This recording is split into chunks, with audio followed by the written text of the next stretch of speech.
جس کی رات کو آنکھ کھلے۔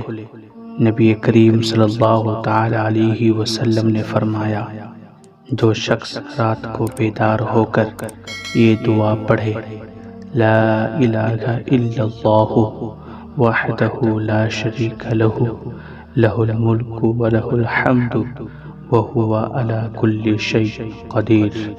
اللہ کے سوا کوئی معبود نہیں، وہ اکیلا ہے، اس کا کوئی شریک نہیں، ملک اسی کے لیے ہے اور تمام تعریفیں بھی اسی کے لیے ہے، اور وہ ہر چیز پر قادر ہے۔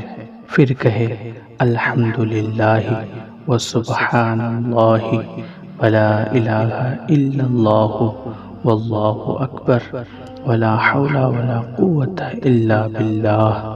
تمام تعریفیں اللہ کے لیے ہیں۔